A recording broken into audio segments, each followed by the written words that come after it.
Hey church family, I hope you are enjoying these daily devos and that they have been beneficial to you. In today's reading from Psalm 119 in verses 41 through 48, that can kind of be a bit to sift through and understand. So it's important and helpful to examine how the psalmist refers to God's word and also respond to God's word, and how that's a helpful model for us to follow.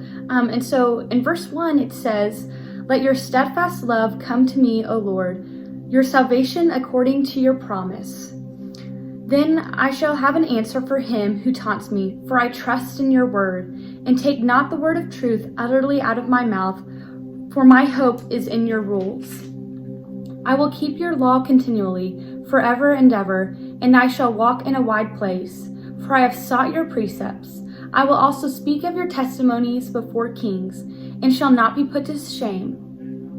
For I find my delight in your commandments, which I love.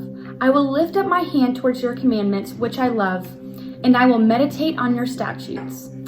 And so we see that the psalmist refers to God's word in many different ways. And so as we look back through that passage, we see that he says that God's word is a gift of love. It is truth, that it is God's word, that it is rules, laws, and testimony. It's God's commandment, which he mentions twice, and that they are also statutes. And we see that he responds several ways as well to God's word. He responds in hope. He responds by keeping God's word forever. He pursues God's word. He speaks and shares it.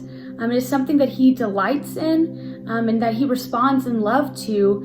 He lifts up his hands in praise, and he meditates on God's word. And so as we read through this passage and are understanding it, we can see that God's word calls us to action and obedience. And as we read through God's word and focus on what he is saying, it is important for us to also be focusing on how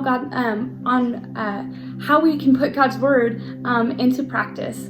I hope that you will continue to follow along with this daily devotional, and I pray that it is just a beneficial time for you and that it blesses your life as you take the time to dive deeper into God's word.